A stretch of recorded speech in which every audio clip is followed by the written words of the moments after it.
Da fatan kowa san cryptocurrency ko? Da Bitcoin da ya bada example da shi. Dukkanin su asali daga blockchain technology ne. Blockchain technology kuma yana daga cikin disruptive technologies ko abin da ake cewa emerging technologies. Emerging technologies kuma su ne asalin technology na fourth industrial revolution wanda ake cewa a ce industry 4.0 ko 4IR. To wannan yana daga cikinsu. So su fourth industrial revolution technology da suka zo usually su they are disruptive in nature. Disruptive in nature in the sense that za ka ga duk abin da ya zo a cikinsu yawanci yana jirkita abin da yake aka saba yi ne a duniya, yana challenging status quo. Shine kaman blockchain technology, kaman artificial intelligence, kaman big data analytics, kaman quantum computing, kaman cloud computing, kaman 5G, kaman autonomous vehicle, kaman augmented reality, kaman virtual reality, kaman biotechnology, nanotechnology, cyber security. So waɗannan su ne asalin abubuwan da ake cewa fourth industrial revolution. Su nature su shine suna disrupting duniya, canja abu yadda aka saba, kuma ana ce musu emerging technologies. Ana ce musu emerging technologies ne saboda yanzu suke imagining, ba su gama nuna ba, yanzu suka tsuro. Tun da yanzu suka tsoro akwai kyakkyawan zaton za su ci gaba da caccanjawa saboda yanzu suna stages ne nasu na metamorphosis, transformation ɗinsu yanzu yake faruwa. Kuma ita duniya daman abin da aka yi documentin banda wanda ba a yi ba, wanda ba a yi ba da yawa yana da muhimmanci. Industrial revolution guda hudu ne. Akwai first one da aka yi shine wanda ya faru a Birtaniya, largely a Liverpool da Manchester. A waɗannan cities ɗin guda biyu first industrial revolution ya faru, abin da aka yi documentin a tarihi. Amma gabanin nan akwai industrial revolution a Andalus, akwai a Misira, akwai kuma a Baghdad, amma ba a yi documentin wannan ba. Wanda aka yi documentin a wannan ne, shi kuma ya faru ne wannan wajen 18th century. Second industrial revolution ya faru a Britain, Belgium, Germany, France. Sai ɗan daga baya kaɗan sai Amerika ta shigo ciki. Shi kuma second industrial revolution ya faru ne akan abin da ya shafi kirkiro wutar lantarki. Shi first industrial revolution steam power ne, steam energy. Second industrial revolution kuma is about electricity, mass production na al'amura da kuma mechanization. Sai third industrial revolution shi kuma ya faru a kasashen da second industrial revolution ya faru, amma kuma sai a ƙara Australia da Japan, su sun shiga third industrial revolution ne. Shi kuma third industrial revolution shine which brought about globalization, shine kaman information and communication technology, the invention of modern computers, invention of internet, world wide webs da makamantansu. Wannan su ne asalin third industrial revolution. So fourth industrial revolution is an extension of the third industrial revolution. Shine this is what brought about the fourth industrial revolution. Dukkaninsu suna cikin ICT ne da kuma digital abubuwa. Shi cryptocurrency kana iya cewa digital currency ne, wanda yake kaman alternative platform payment ne na transaction, kuma ana yin sa ne using encryption algorithm. Akwai algorithm that is called encryption algorithm, kuma usually ana aiki da distributed system nature ne na blockchain technology ake yi. So Bitcoin is part of it. Shi Bitcoin wanda shi ya fi zama popular bisa ga yadda tambayar ta ke nunawa akan Bitcoin ne. Bitcoin kuma an kirkire shi ne a 2009. Hakikanin wanda ya fara kirkiransa har yanzu ba a san waye ba a duniya, amma ya kirkira da abin da ake cewa pseudonym, wato suna ka ɓoye asalin sunanka sai ka aiki da wani suna wanda ba asalin sunanka ba ne. Sunan da ya saka shi ne Satoshi Nakamoto, shine asalin sunan da ya sa wa kansa. So daga 2009 zuwa yanzu wajen shekara 15 kenan za mu ce in 2024. Wannan shine in summary, ana aiki da shi wajen transaction, kuma yanzu ana sai da shi in unit da makamantansu, kuma alternative platform ne na payment da makamantansu. Fatawoyi akan halasci akwai su, akan wanda suke ga haramun ne akwai su, waɗanda suke yi kuma wannan na gaske matsalolin da ba a cika son mutum ɗaya ya zauna yi fatawa ba. Haka yanzu kawai ba fatawa zan baku ba, zan kawo muku ne kawai waɗanda suka yi fatawoyin sai ku duba, amma ni ba sai na yi ba insha Allah.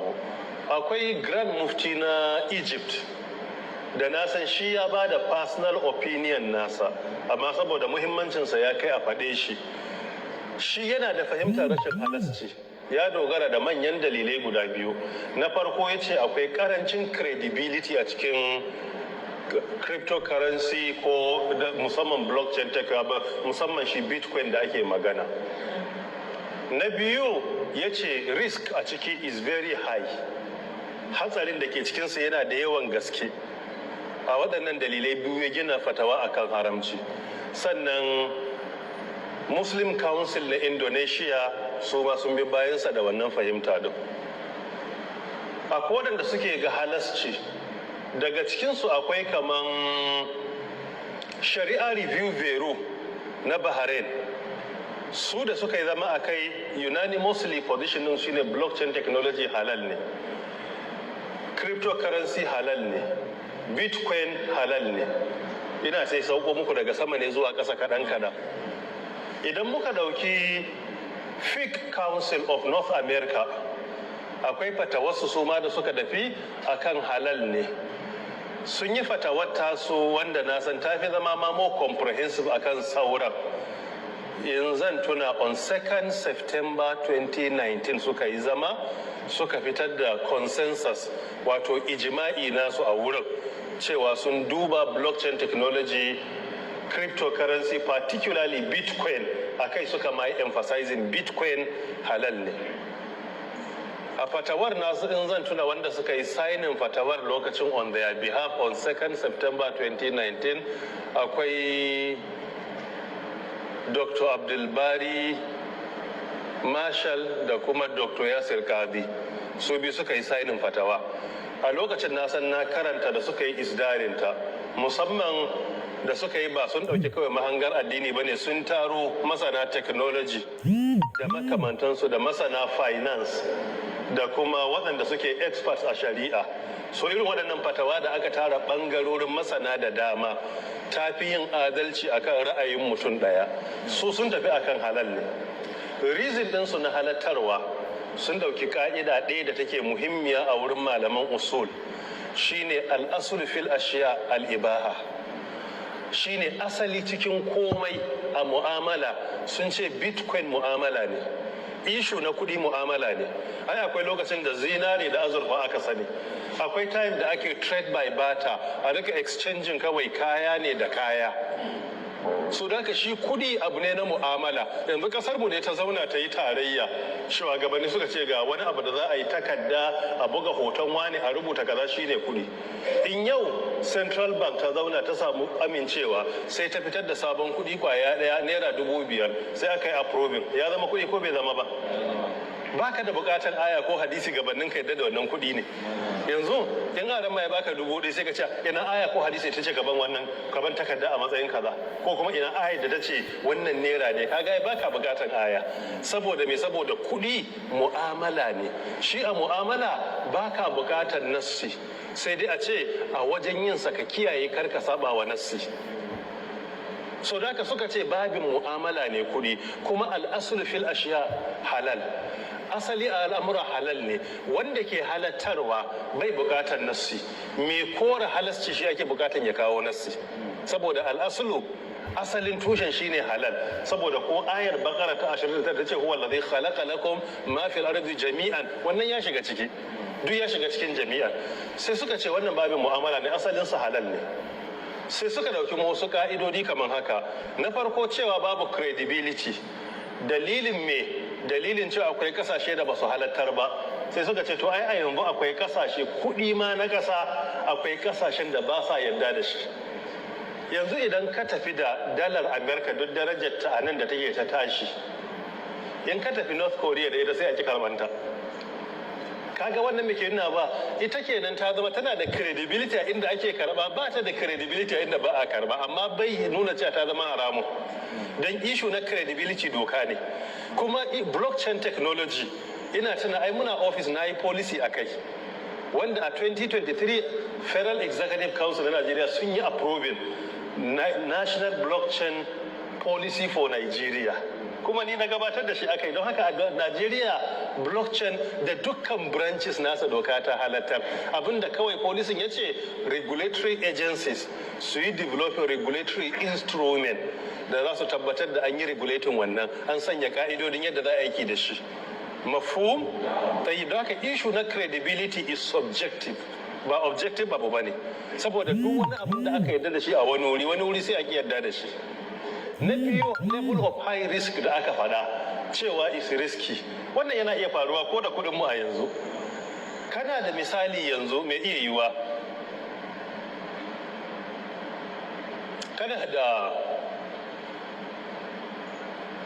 naira miliyan 1.5 mai iya yiwa shekara 1 da ya wuce, in za ka canja ta a dala shekara 1 da ya wuce mai iya yiwa a dala wannan naira miliyan 1.5 ka samu nawa? Na'am, in ka ɗauke ta misali a naira ma 450 canjin zai baka nawa? Kaga zai baka sama da dala 3,000, zai baka sama da dala 3,000 naira miliyan 1.5, amma a yanzu sai ya zama me zai baka dala 1,000 ne. Kun banci mamancin? Kaga high level of risk ai akwai shi a naira ma, amma wannan bai mai da naira ta zama me ba, ta zama ba haramun ba, bai mai da ita ba, saboda duk wani kuɗi a duniya iya da wannan vulnerability din. Sai dai kawai in Allah ya taimaki kasashe irin na su Saudi Arabia da za ga shekaru da dama haka abun yake. Saboda mai saboda yadda Allah ya taimake suke iya defending currency su, ga foreign reserve mai karfi, ga kuma cash inflow da ke shigowa kasar da yawa, sannan ga kuma foreign exchange da suke samu, ga kuma export da suke da shi ta wasu bangarori, ko masu zuwa hajji da umura kadai su sai abu soto da shi ya ishe su wannan. Su waɗannan misalai ne. Kaga wannan high risk bai nuna keɓantuwa da kawai wai blockchain ne ko da bitcoin ne, yana iya shiga wurare da dama. Cewa akwai uncertainties yana iya shiga cikin komai, saboda akwai inflation yana iya zuwa. Ai mun ga economic meltdown abin da ya zo ya faru, mun ga recession da aka shiga a ƙasar nan a wajen 2017 da abubuwan da ya wanzar. So uncertainties yana shiga cikin komai da komai. So haka in ka dauka waɗanda suka haramtar ba za ka ga wani hujja ƙarara na shari'a da ta ce haramun ba ne, sai dai su duba wasu al'amura da suna cikin abin da a yanzu muke ganin cewa su menene su halal ne kuma bai sa mun haramtar da su ba. Ala ayi halin fatawar Fiqh Council for North America sun tafi akan cewa na farko riba na shiga cikin bitcoin kamar yadda yake shiga cikin sauran kuɗi. Na biyu, a transaction da ake yi da shi sharuɗan da ke shiga cikin sauran transaction a kiyaye. Na uku, wanda suke haramtarwa sun ce ai akwai abin da ake cewa anonymity na wanda kake transaction lokaci baka ma san akwai anonymity. To wanda suka yi blockchain shine ko bitcoin shine manufar ya zama identity is hidden. Namun shine manufar, kuma sun ce is distributed, babu wani centralized abu. So hikimar yi dama shine ya zama distributed, kada ya zama wata kasa da yana da total control a kansa a duniya. Shine daman manufar yi din. So kula ga wannan suka ce riba na shiga cikinsa, dole a kiyaye ka'idodi, sannan suka ce akwai zakka a kai. Ina ga yayi magana akan tambaya akan zakka. So daga suka ce akwai zakka akan bitcoin ga duk wanda yake kasuwancin, amma sai suka ce kuma ayi kaffa. Dukkan technology a matakinsa na farko yana da jarrabawa da yawa, ba wai dan haramun ba, sai dai kada mutum ya yi garajen dukan dukiyarsa ya tura ciki gaba daya da wannan hatsari da jarrabawa in ta zo ta iya cutar da shi, sai mutum ya bi abu kaffa idan yana da interest. So da haka ga hujjojin masu halasci, ga hujjojin masu me, wanne yau ka gamsu da shi? To ba dai na faɗa ba, ni dai isa baki nan alaikum, wallahu ta'ala a'lam. An samu ƙarin midiya.